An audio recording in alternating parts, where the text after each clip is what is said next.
Joyous Rising family. This is Dr. Kia Pruitt, and I'm so happy to be here today. I've just had a few things on my mind that I wanted to share with our soul family.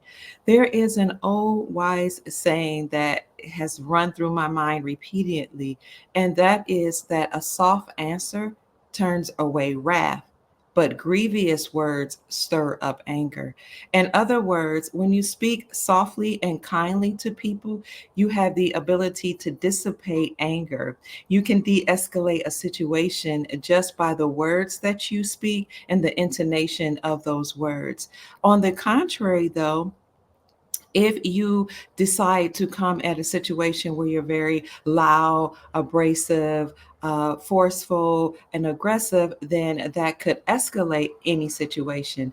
And so, my encouragement would be to learn to speak softly and speak kindly to people. You can practice that as well because it doesn't happen necessarily overnight.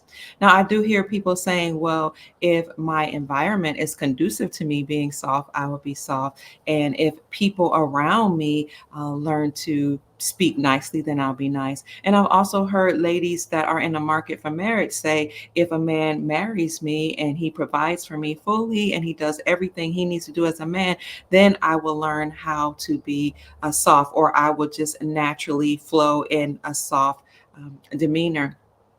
Well, I would suggest that that could be true.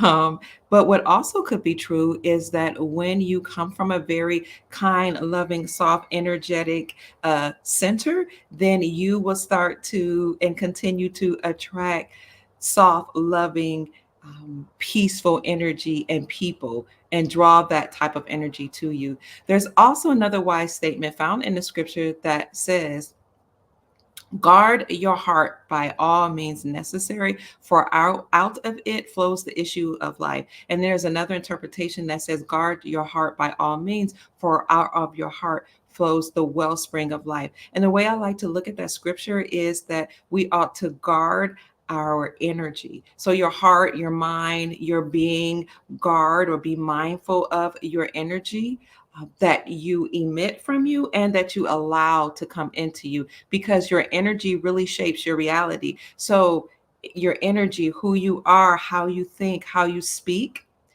when you put those vibrations out into the world, then you shape your reality. So, if you're a loving, kind, soft, gentle person, then that whole dynamic, every dimension, everything around you will be an example of who you are. You become a mirror for what's out there, and what's out there becomes a mirror or reflection of who you are. So it's just my encouragement for people in general, but specifically ladies, to learn to be soft and kind. Because when you're that way, you can de-escalate situations. You'll bring more kindness into the world. You'll draw more kindness to yourself, and people will treat you very, very special, very, very well. When you just walk in a space where you're loving and you're flowing in a very kind, loving, calm demeanor, people are inspired and they want to mirror that. And not only do they want to, they'll do it. They'll speak to you more calmly. They'll smile at you when they see you smiling. They'll hold the door open for you. They'll say very pleasant things to you. So we really can shape our reality, and we can influence people's minds, their menche, their mentality, their actions, and we can influence the energy around us. So that's just my encouragement for today. Practice being calm, practice being loving and soft and gentle. That's one of the things that we remember my grandmother by. We love my grandmother. My grandmother was such a loving, gentle, kind person, and she died in the 90s, but still in 2024, my cousins and I, and my play cousins, the people that grew up around us that she helped to raise in our community, we always say how loving and warm she was. No matter how aggressive the situation was, no matter how much violence was going on around her, or anger, or problems, my grandmother had the most amazing ability to diffuse situations just by being calm, just by speaking softly. Even when she would correct us, she would speak very gingerly and softly and sweetly. And I never heard her say a cuss word, a low vibrational word, a mean word ever in all my life. And I've asked my dad, I've asked my mom, I've asked my aunts and uncles and people who are in a generation above me, have you ever heard Mother Dear speak harshly? Did she ever say a cuss word? Was she ever violent or aggressive? And they said, never, never. And she was married to my grandfather all of my life, all of my aunts and uncles' life. She was actually my paternal grandmother. She was my father's mother. And she had 10 children, many, many grandchildren, so many great grandchildren. And she raised all 10 of her children, many of her grandchildren, and some of her great grandchildren in our home in Cleveland, Ohio. The same family home. She was a consistent woman, very loving, very gentle, and very kind. So when I go back and I reflect on the life of Mother Dear, and I think about how she flowed in her divine essence, I would say what she did to get that way is that, first of all, she came from a loving home, that I know of. I don't know her whole story, but what I do remember seeing about her is that she would get up in the morning and she would kneel at her bed and pray. And that's if I happen to get up and wake up early in the morning before she, uh, I could see her praying on her knees. And that didn't happen often because she was up before the sun. And so she would pray on her knees and she might read a Bible verse, I believe. And we knew not to bother her at that time. And her whole life was a prayer. Oh, her life was a meditation. You could see her singing hymns while she was cooking, while she was ironing for grandfather, which who we call daddy. You could see her hymning hymns while she was planting in her garden. Even if she was chastising uh, her children or her grandchildren, us, she would do it almost in a hymn fashion. Like her whole life was a song. It was a hymn.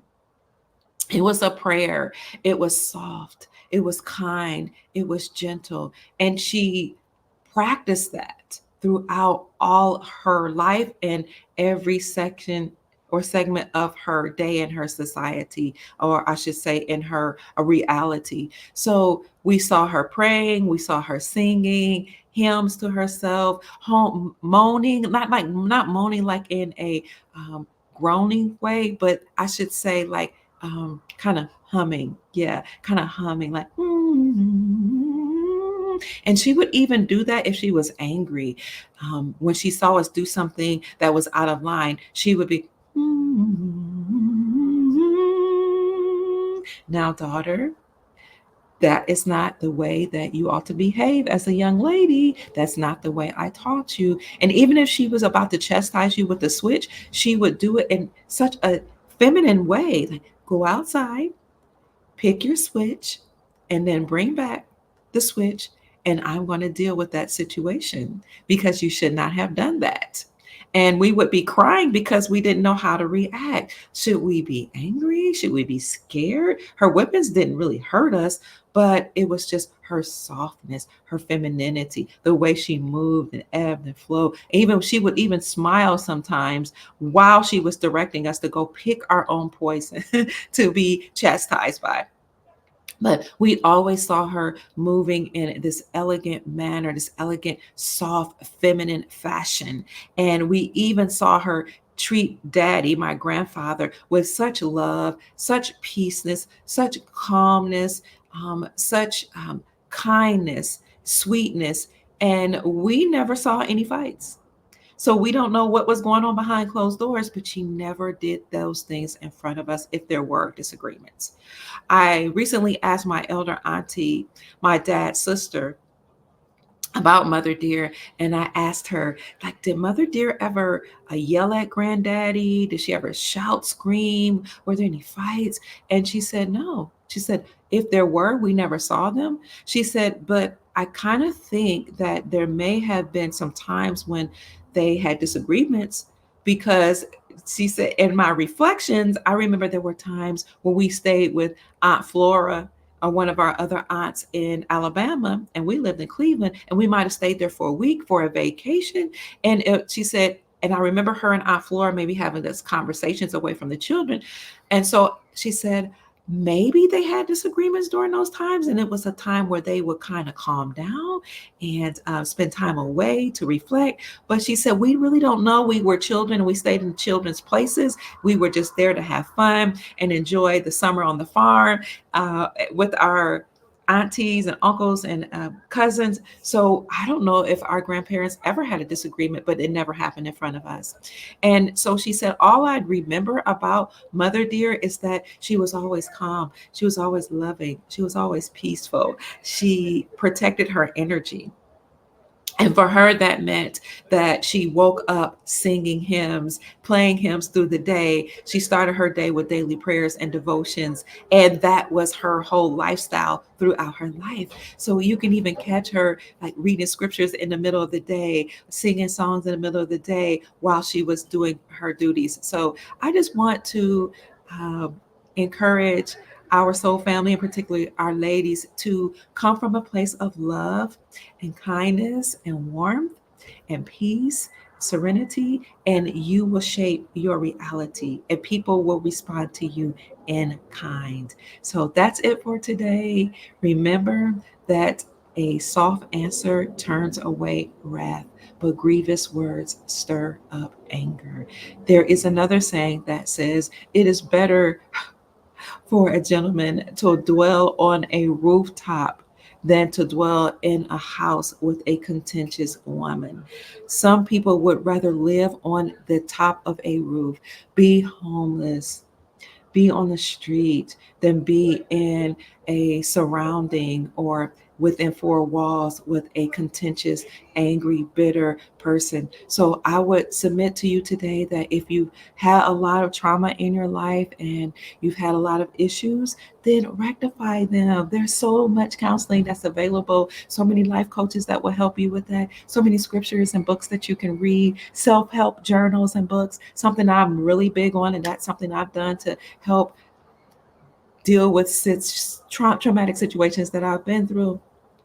There are so many meditation centers, practices that you can do, like practicing yoga, so many supplements you can take.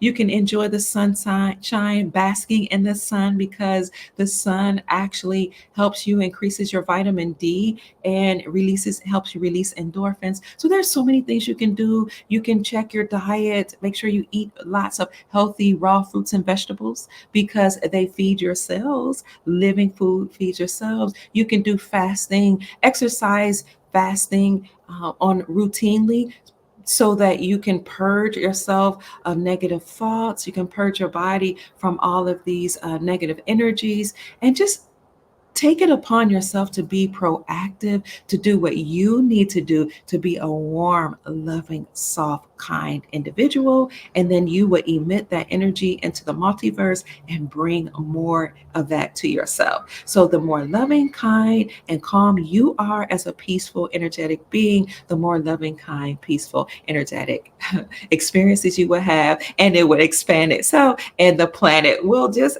continue to thrive on a high vibrational frequency. So that's it, family. My name is Dr. Kia Pruitt. I trust that I've said something to raise your vibrations and inspire you to create the most amazing, magnificent life that you desire and deserve. Go out and make this a very amazing day.